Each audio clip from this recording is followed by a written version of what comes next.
আর এই সনদের রাবি কি আছে? জাবের আল জৌফি। এক ইমাম আবু হানিফা কাযযাব বলেছে, অথচ আমাদের এক শ্রেণীর ভাইরা যারা সূরাতুল ফাতিহা পড়ে না, এই দলিল দিয়ে তারা দলিল পেশ করে। লজ্জা লাগা দরকার আছে না নাই? ব্রাদার রাহুল সাহেব প্রশ্ন উত্থাপন করেছেন যে হানাফিদের কি লজ্জা শরম নেই? হানাফিরা জাবের জৌফির মতো ব্যক্তির বর্ণনাকৃত হাদিস দ্বারা দলিল পেশ করে যে মান কানা লাহু ইমামুন ফাকিরাআতুল ইমামি লাহু কিরাআতুন, যার ইমাম আছে ইমামের কেরাতই তার জন্য যথেষ্ট, তাকে আর ভিন্ন করে কেরাত পড়তে হবে না। এই হাদিস দ্বারা হানাফিরা দলিল পেশ করে, অথচ এই হাদিসটা জাবের জৌফি বর্ণনা করেছে। আর জাবের জৌফি ওই ব্যক্তি যাকে নাকি ইমাম আবু হানিফা রহিমাহুল্লাহ কাযযাব বলে আখ্যায়িত করেছেন, মিথ্যুক বলে আখ্যায়িত করেছেন। তাহলে হানাফিদের লজ্জা শরম নেই, কারণ হানাফিরা আবু হানিফা যাকে মিথ্যুক বলেছেন তার বর্ণনাকৃত হাদিস দিয়ে দলিল দিয়ে ইমামের পেছনে কেরাত পড়তে হবে না এই মাসআলা সাব্যস্ত করতে চায়। লজ্জা শরম তো আসলে প্রথমে ব্রাদার রাহুলের লাগা উচিত, কারণ সে একজন বর্তমান যুগের কুখ্যাত মিথ্যুক কাযযাব হওয়া সত্ত্বেও সে আরেক ব্যক্তিকে কি করে মিথ্যুক আর কাযযাব বলে। অতীতকালে যারা মিথ্যুক হিসাবে অভিহিত হয়েছিল, অতীতকালে যারা হাদিসের ব্যাপারে মিথ্যা বলেছিল, ওই সকল ব্যক্তিদেরকে তো বহু আগেই ছাড়িয়ে গিয়েছেন এই বাদার রাহুল মার্কা বক্তারা। তিনি বললেন যে ইমাম আবু হানিফা রহিমাহুল্লাহ এই জাবের জৌফিকে মিথ্যুক বলেছেন। তিনি একটু ভেবে দেখুন যে আজকে যদি ইমাম আবু হানিফার মতো ওই সকল ইমামরা থাকতেন বা এই রাহুলের জন্ম যদি ওই কালে হইতো, তাহলে ওই সকল ইমামরা ব্রাদার রাহুলকে কি খেতাব দিতেন সেটা একটু তার ভেবে দেখা উচিত। তো দেখুন, এই জাবের জৌফি যাকে তিনি কাযযাব মিথ্যুক বলতেছেন, এই ব্যক্তি সম্পর্কে বলতে যেও তিনি মহা মিথ্যা কথা বলেছেন। সনদের মধ্যে একজন রাবি আছে যার নাম জাবের আল জৌফি। সমস্ত উলামাদের ঐক্যমতে এই রাবি হচ্ছে কাযযাব, মিথ্যুক, এর হাদিস গ্রহণ করা জায়েজ নয়। তিনি বলেছেন যে উলামায়ে কেরাম সর্বসম্মতিক্রমে জাবের জৌফিকে মিথ্যুক বলেছেন। এটা একটি মহা মিথ্যা কথা। উলামায়ে কেরামের একটি দল যেমনিভাবে জাবের জৌফিকে কাযযাব, মিথ্যুক বা দাঈফ বলেছেন, তেমনিভাবে উলামায়ে কেরামের কেউ কেউ আবার জাবের জৌফিকে সত্যায়ন করেছেন, ফিকা বা নির্ভরযোগ্য বলেছেন। যেমন সুফিয়ান সাউরি, শুবা, ওয়াকিয়া, তারা জাবের জৌফি থেকে হাদিস বর্ণনা করেছেন এবং তাকে সত্যায়ন করেছেন, তাকে নির্ভরযোগ্য বলে আখ্যায়িত করেছেন। তাহলে আপনারা দেখুন, একজন মানুষকে মিথ্যুক বলে মিথ্যুক সাব্যস্ত করতে যে ব্রাদার রাহুল সাহেব কি নির্দ্বিধায় মিথ্যা কথা বলে ফেললেন। এরপরে তিনি কথা বলেছেন যে উলামায়ে কেরাম সর্বসম্মতিক্রমে তার হাদিসকে বর্জন করতে বলেছেন, গ্রহণযোগ্য নয় বলে বলেছেন। অথচ আমি যাদের নাম বললাম, সুফিয়ান সাউরি, শুবা, ওয়াকিয়া সহ প্রমুখ মুহাদ্দিসগণ জাবের জৌফি থেকে হাদিস বর্ণনা করেছেন। তো আজকে আমরা সেই বিষয়টি আলোচনা করব। আমি এখানে প্রমাণ করব যে জাবের জৌফিকে সকল উলামায়ে কেরামগণ সর্বসম্মতিক্রমে দাঈফ বা মিথ্যুক বলেননি। আমাদের যে সকল বন্ধুরা ব্রাদার রাহুলের ভক্ত রয়েছেন, বিশেষ করে ইন্ডিয়া থেকে অনেকে আমাকে মেসেজ করেন, ব্রাদার রাহুলের চেলাবেলারা, তাদের কাছে আমার চ্যালেঞ্জ থাকবে যে জাবের জৌফিকে সর্বসম্মতিক্রমে উলামায়ে কেরাম মিথ্যুক বলেননি। তিনি কাযযাব হিসাবে, হাদিস জালকারী হিসাবে সর্বসম্মতিক্রমে আখ্যায়িত হননি। অনেকেই তাকে সত্যবাদী বলেছেন। যদি এই বিষয়ে তাদের কোনো কথা থাকে তাহলে তারা যেন আমার সাথে বসে। মূল আলোচনায় প্রবেশ করার পূর্বে আমি কয়েকটি কথা বলবো। এক নম্বর কথা হচ্ছে যে আহলে হাদিস বা তথাকথিত সালাফিরা যখন মজমার মধ্যে হানাফিদের দলিল আলোচনা করে, তখন একটি বিষয় আপনারা খেয়াল করবেন এবং সতর্ক থাকবেন। তারা হানাফিদের সহি সনদটি উল্লেখ না করে, সহি বর্ণনাটি উল্লেখ না করে, যে বর্ণনায় সমস্যা আছে যে বর্ণনায় দুর্বলতা আছে তারা জাতির সামনে ওই বর্ণনাটি উপস্থাপন করে।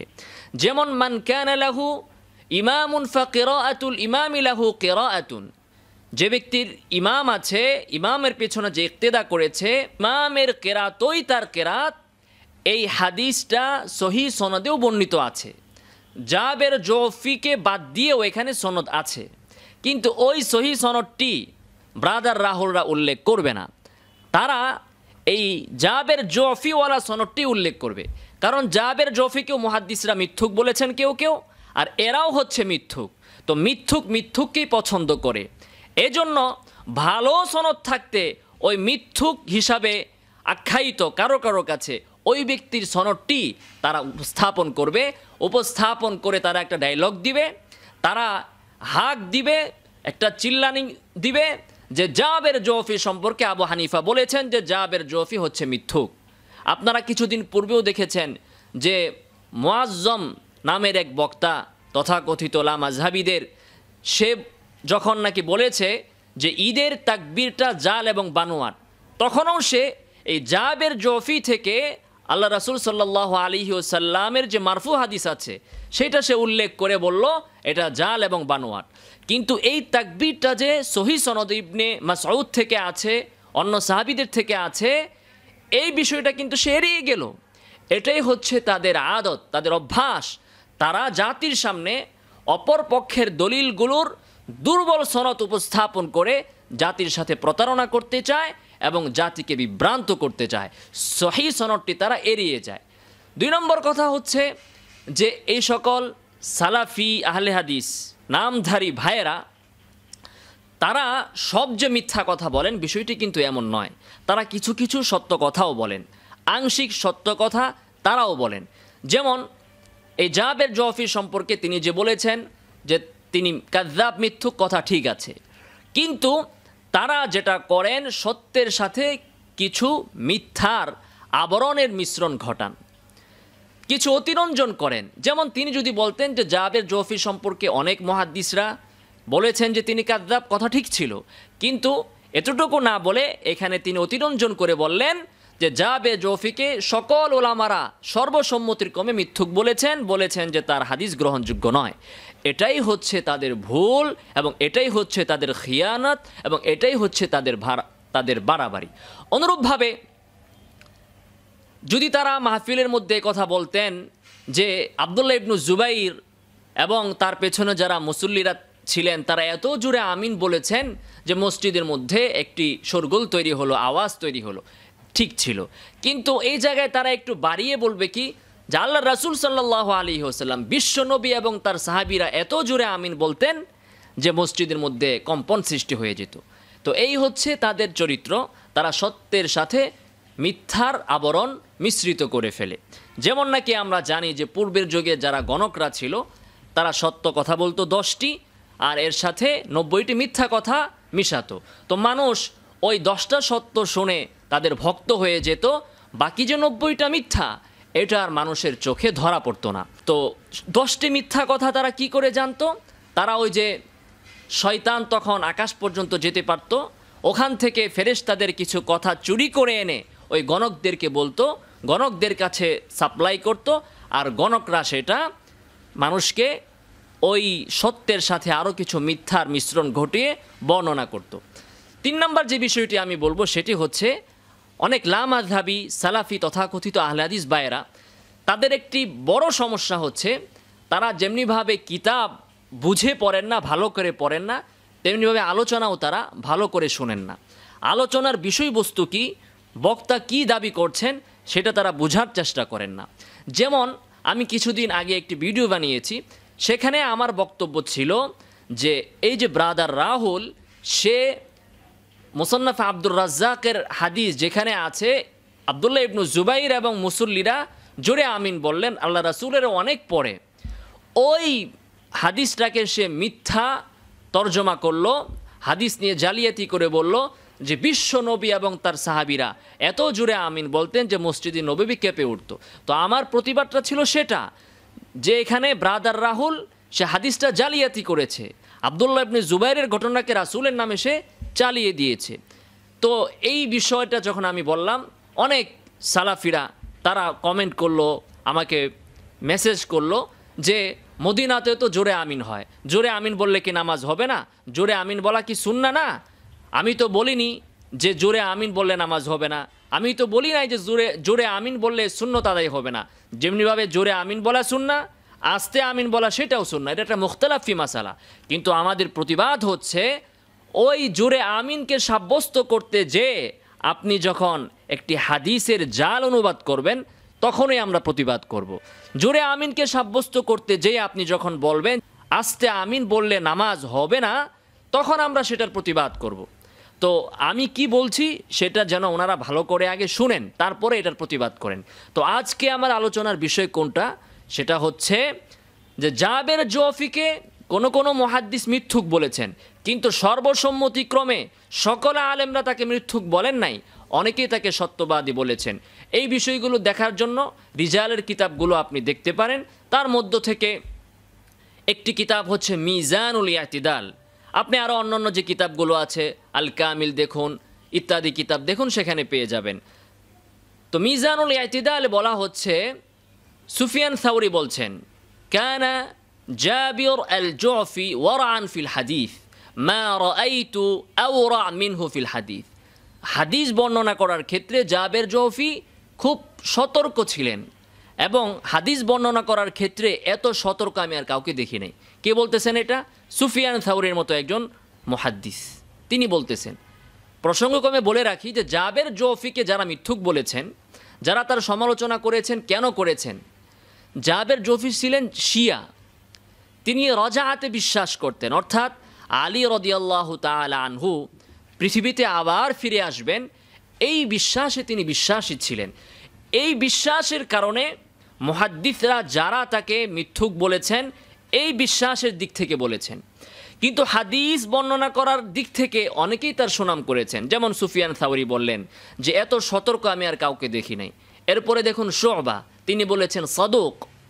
জাবের জুফি তিনি একজন সত্যবাদী ছিলেন। আপনি এটার জন্য দেখুন আল কামিল 1 নম্বর খণ্ড 379 পৃষ্ঠা, 379 পৃষ্ঠা। অনুরূপভাবে শুবা থেকে এসেছে, কানা জাবির ইযা ক্বালা আখবারানা ওয়া হাদাসানা ওয়া সামি'তু ফাহুয়া মিন আওসাকিন নাস। জাবের জুফি যখন বলবেন, এইভাবে হাদিস বর্ণনা করবেন যে আখবারানা, হাদাসানা ওয়া সামি'তু, যা আমি শুনেছি বা আমার কাছে এই হাদিসটা অমুকে বর্ণনা করেছেন, এভাবে যখন বলবেন তখন তিনি নির্ভরযোগ্য মানুষের একজন হিসেবে বিবেচিত হবেন। কে বলতেছেন এটা? হামিলুল লিওয়াইল হাদিস, হাদিসের পতাকার বাহক যিনি ছিলেন ওই শুবাই কথা বলতেছেন। অনুরূপভাবে ওয়াকিয়া বলতেছেন, মা শাকাকতুম ফি শাইইন ফালা তাশুক্কু আন্না জাবিরুন আল জুফি সিকা। তোমরা যে কোনো বিষয়ে সন্দেহ করার করতে পারো, জাবের জুফির শিয়া হওয়া নিয়ে তোমরা যা বলার বলতে পারো, কিন্তু জাবের জুফি যে একজন নির্ভরযোগ্য হাদিস বর্ণনাকারী, এই বিষয়ে তোমাদের কোনো সন্দেহ থাকা উচিত নয়। তাহলে সর্বসম্মতিক্রমে মুহাদ্দিসরা জাবের জুফিকে মিথ্যুক বললে সুফিয়ান সাউরি কি বললেন, শুবা কি বললেন। এরপরে দেখুন শুবা, সুফিয়ান সাউরি শুবাকে বললেন, লাইন তাকাল্লামতা ফি জাবির আল জুফি লা আতাকাল্লামান্না ফিক। আপনি যদি জাবের জুফি সম্পর্কে কোনো সমালোচনা করেন তাহলে আপনার বিষয়ে আমরা সমালোচনা করব। জাবের জুফির হাদিসের ব্যাপারে সুফিয়ান সাউরির এতটা আস্থা এবং বিশ্বাস ছিল। এরপরে দেখুন আল কামিল ফি দুআফাইর রিজাল 2 নম্বর খণ্ড 333 পৃষ্ঠা, সেখানে শুবা বলতেছেন, আন্না জাবিরুন লাম ইয়াকুন ইয়াকযিব। জাবের জুফি মিথ্যা বলতেন না, তার সমস্যা ছিল মাযহাবে, তিনি শিয়া নীতিতে বিশ্বাসী ছিলেন, এটা ছিল তার সমস্যা। অনুরূপভাবে আল কামিল ফি দুআফাইর রিজালে 2 নম্বর খণ্ড 334 পৃষ্ঠায় এসেছে, ওয়াকিয়া বলেন, মান ইয়াকুলু ফি জাবির আল জুফি বাদামা আখাযা আনহু সুফিয়ান ও শুবা। সুফিয়ান এবং শুবার মতো ইমামরা জাবের জুফি থেকে হাদিস বর্ণনা করার পর তার ব্যাপারে আর কে সমালোচনা করবে? আর কে এমন আছে যে তার ব্যাপারে কথা বলার অধিকার রাখে? কত বড় কথা বললেন ওয়াকিয়া। আবু নুআইম থেকে বর্ণনা এসেছে, তিনি বলেন, সামিআতু সুফিয়ান, আমি সুফিয়ানকে বলতে শুনেছি, তিনি বলেন, যে যখন নাকি জাবের জুফি বলবে হাদ্দাসানি আও সামিআতু, তখন সেটা ঠিক আছে। জাবের জুফি যদি বলে যে আমি হাদিসটা শুনেছি বা আমার কাছে হাদিসটা অমুকে বর্ণনা করেছেন, তাহলে এটা ঠিক আছে। ওয়াইদা ক্বালা ফুলানুন, আর যদি তিনি বলেন যে অমুক বর্ণনা করেছে, অস্পষ্ট রাখেন, ফালা, তখন সেই হাদিসটা গ্রহণযোগ্য নয়। তো এই হচ্ছে জাবের জুফি সম্পর্কে যারা তাকে ফিকা বলেছেন, আমি কিছু নমুনা দেখালাম। এর বিপরীতে কেউ কেউ আবার তাকে মিথ্যুকও বলেছেন, এবং যারা মিথ্যুক বলেছেন তাদের সংখ্যাই বেশি, সেটা ঠিক, কিন্তু সর্বসম্মতিক্রমে নয়। তার ব্যাপারে, তার সত্যবাদী হওয়ার ব্যাপারে, হাদিস বর্ণনা করার ক্ষেত্রে সে নির্ভরযোগ্য হওয়ার ব্যাপারে কঠিন কথাও এই সকল সুফিয়ান থাউরি, শোবার মতো ইমামরা বলেছেন। তাহলে সেটাকে আপনি উপেক্ষা করে কিভাবে বললেন যে সর্বসম্মতিক্রমে? এই যে এক পেশে গবেষণা এবং এক পেশে উপস্থাপনা, এটাই হচ্ছে জাতির জন্য ক্ষতিকর, এবং এভাবে আপনারা জাতির মধ্যে ফিতনা সৃষ্টি করেছেন। এবার আসুন আমরা দেখি যে জাবের জুফির ব্যাপারে সমাধান কি। কেউ বলেছেন তিনি মিথ্যুক, কেউ বলেছেন তিনি সত্যবাদী। তো উভয় ধরনের বক্তব্য যখন তার সম্পর্কে আছে, এখন তার হাদিসের সমাধানটা কি হবে? তার হাদিস কি এমন যে এগুলো একেবারে মওজু, বানোয়াট, এক কথায় তার হাদিসকে উড়িয়ে দেওয়ার মতো? না, পরবর্তী মুহাদ্দিসিন তার হাদিসের ব্যাপারে সমাধান দিয়েছেন, এবং অনেক মুহাদ্দিসরা তার যে সকল হাদিসের মুতাবি আছে, অর্থাৎ অনুগামী আছে, তার হাদিসের মতো অন্য বর্ণনা আছে অন্যদের থেকে, সেই হাদিসগুলোকে মুহাদ্দিসরা উপেক্ষা করেননি। কারণ যেহেতু তাকে অনেকে সত্যবাদী বলেছেন, আর তার সমস্যা হচ্ছে শিয়া হওয়া নিয়ে, অতএব ওই ধরনের শিয়াদের হাদিস ছাড়া অন্যান্য হাদিসের ব্যাপারে যখন তার মতো বর্ণনা অন্যদের থেকে পাওয়া যাবে, তখন তার হাদিসটা হাসান হবে, দলিল উপযুক্ত হবে। তাকরিবুত তাহযীবে ইবনে হাজার রাহিমাহুল্লাহ জাবের জুফির ব্যাপারে বলেছেন দাঈফুন রাফিদিয়ুন। দাঈফ, জাবের জুফি একজন দাঈফ, এবং সে রাফিদি, শিয়াদের রাফিদি সম্প্রদায়ের বা রাফিদি বিশ্বাসে সে বিশ্বাসী। ইবনে হাজার তাকে খুব সহজ কথায় তাকে জারাহ করেছেন দাঈফ। এর চেয়ে কঠিন শব্দ আছে মাতরুক, ওগুলো কিন্তু তার ব্যাপারে বলেননি। কাযযাব, ওয়াদিউল হাদিস, হাদিস জালকারী, এগুলো কিন্তু বলেননি, দাঈফ বলেছেন। ইবনে হাজার দাঈফ বলেন কোন ক্ষেত্রে? তাকরিবুত তাহযীবে ইবনে হাজার ভূমিকাতে রাবিদেরকে 12 ভাগে ভাগ করেছেন। তার মধ্যে অষ্টম প্রকারে যারা, তাদের ব্যাপারে তিনি বলেন দাঈফ। এরপরে আরও 4টা প্রকার আছে 12 পর্যন্ত। 9 নম্বর প্রকার যারা, তাদেরকে তিনি বলেন মাজহুল। মাজহুল কারা? যাদের থেকে একাধিক হাদিস বর্ণিত হয়েছে, একাধিক বর্ণনাকারী তাদের থেকে হাদিস বর্ণনা করেছেন, কিন্তু ওয়ালাম ইউয়াসিক, কেউ তাকে তাওসিক করেন নাই, তাকে কেউ বলেন নাই যে সে নির্ভরযোগ্য। এমন ব্যক্তি হচ্ছেন 9ম পর্যায়ের, তাদের ব্যাপারে ইবনে হাজার বলেন মাজহুল। কিন্তু 8ম প্রকার যারা, তারা হচ্ছেন যাদের ব্যাপারে কেউ সত্যবাদী বলেছেন, কেউ মিথ্যাবাদী বলেছেন, কিন্তু ইবনে হাজারের কাছে মিথ্যাবাদী বা জারাহটাই তার কাছে বেশি পছন্দনীয় হয়েছে, সেজন্য তিনি বলেছেন দাঈফ। তো জাবের জুফিকে ইবনে হাজার দাঈফ বললেন, মানে হচ্ছে সর্বসম্মতিক্রমে তার ব্যাপারে যারা আসে নাই।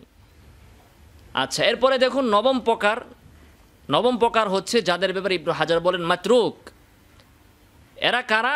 মাল্লাম ইউয়াসিক আলবাত্তাতা ওয়া দাআফা, মাল্লাম ইউয়াসিক আলবাত্তাতা ওয়া দাআফা মা যালিকা বিকাদিহিন, যাদের ব্যাপারে কোনো তাওসিক আসে নাই, কেউ তাদেরকে সত্যবাদী বা নির্ভরযোগ্য বলেন নাই, উপরন্তু কেউ কেউ তাদেরকে মিথ্যাবাদী বলেছেন, তাদের ব্যাপারে বলা হবে মাতরুক।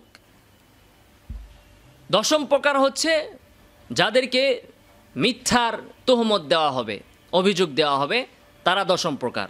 জাবের জুফিকে তিনি কাযযাব বলেন ইবনে হাজার। 11 নম্বর প্রকার হচ্ছে যাদের ব্যাপারে মিথ্যার ইতলাক হবে অথবা ওয়াদা, হাদিস বানানোর ইতলাক হবে, তারা হচ্ছেন 11 নম্বরে। তাহলে যদি জাবের জুফি ইবনে হাজারের কাছে হাদিস জালকারী হতেন, তাহলে তিনি তাকে কাযযাব বলতেন, দাঈফ বলে চলে যেতেন না।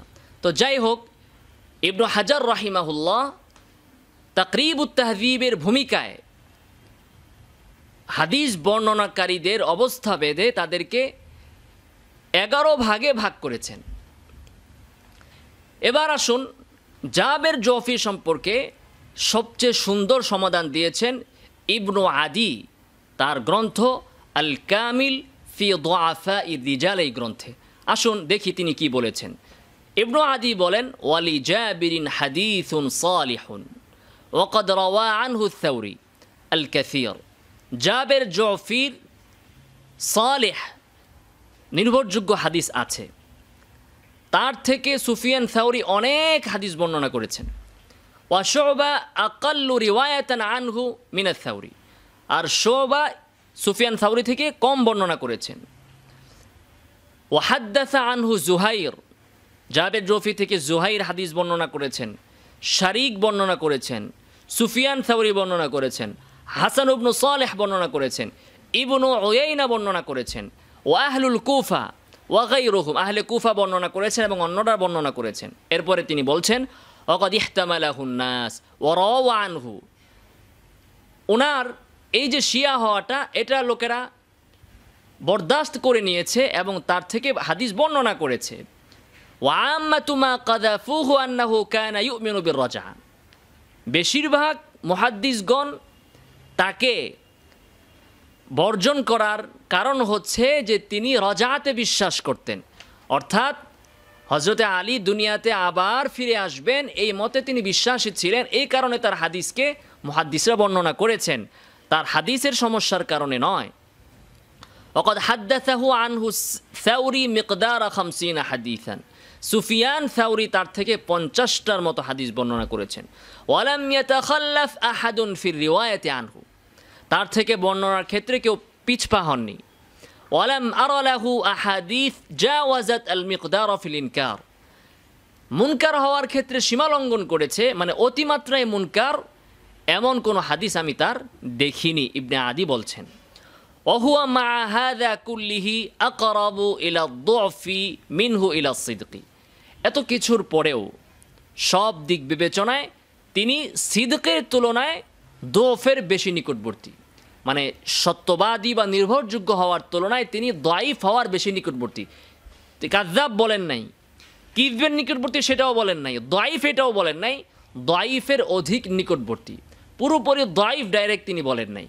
এটাই হচ্ছে জাবের জৌফি সম্পর্কে সবচেয়ে গ্রহণযোগ্য এবং ভারসাম্যপূর্ণ বক্তব্য। তার ব্যাপারে ইতিবাচক নেতিবাচক জারাহ এবং তাদিল উভয় বর্ণনা আছে, উভয় ধরনের বর্ণনা আছে, সব নির্ভরযোগ্য হচ্ছে এটা।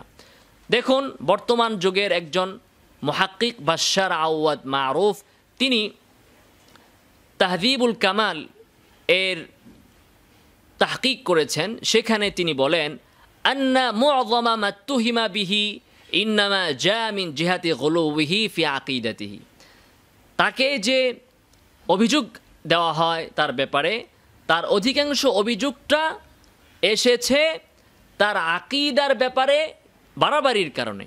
তিনি শিয়া আকিদায় গুলু করতেন, বাড়াবাড়ি করতেন, ওই আকিদার কারণে তার ব্যাপারে এই সকল অভিযোগ। এই ব্যাপারে কোনো সন্দেহ নাই যে আন্নাহু কানা আলিমান কাবীরা, এই ব্যাপারে কোনো সন্দেহ নাই যে তিনি একজন বড় আলিম ছিলেন। ওয়াকাদ ক্বালা আল ইমাম আয-যাহাবী ফিল কাশিফ, ইমাম যাহাবী কাশিফে তার সম্পর্কে বলেন, মিন আকবারি উলামাই শিয়া, শিয়াদের একজন বড় আলিম। ওয়াসাকাহু শুবা, শুবা তাকে নির্ভরযোগ্য বলেছেন। ফাশাযযা ওয়া তারাকাহুল হুফাজ, অনেক মুহাদ্দিস হুফাজগণ তাকে বর্জন করেছেন। ওয়াকালা ফি তারিখুল ইসলাম, যাহাবী তারিখুল ইসলামে বলেন, আহাদু আওয়াইয়াতিল ইলমি আলা দুফিহি ওয়া রাফদিহি, যে জাবের জৌফি তিনি দাঈফ হওয়া সত্ত্বেও, শিয়া হওয়া সত্ত্বেও ইলমের একটি ভাণ্ড তিনি। আহাদু আওয়াইয়াতিল ইলম, ইলমের একটি ভাণ্ড। তাহলে এরকম ব্যক্তির হাদিসকে আপনি এক কথায় উড়িয়ে দিতে পারেন না। যখন নাকি তার হাদিসের আরও মুতাবি পাওয়া যাবে, ওই হাদিসের অনুগামী আরও হাদিস পাওয়া যাবে, ওই হাদিসের মতো অন্য বর্ণনাকারীদেরকে হাদিস পাওয়া যাবে, তখন আপনি তাকে এক কথায় উড়িয়ে দিতে পারবেন না। তো এই হচ্ছে আমাদের লামাযহাবী বাইদের সীমালঙ্ঘন। তারা তিলকে তাল বানান, যাকে কেউ কেউ দাঈফ বা মিথ্যুক বলেছেন তারা সেটাকে প্রচার করে বসেন যে সর্বসম্মতিক্রমে তিনি মিথ্যুক বা কাযযাব। এটা হচ্ছে তাদের অধ্যয়নের ক্ষেত্রে ভাষা অধ্যয়ন তারা করেন, কোনো একটা বিষয়ে অধ্যয়নের ক্ষেত্রে তারা গভীরে পৌঁছেন না। যে গভীরতায় পৌঁছতেন ইমামগণ সেটাই তারা জান না, যার ফলেই তারা অসম্পূর্ণ জ্ঞান অর্জন করেন এবং সেই অসম্পূর্ণ জ্ঞান দ্বারাই জাতিকে তারা বিভ্রান্ত করেন। আল্লাহ তাআলা তাদের থেকে আমাদেরকে হেফাজত করুন, আমিন।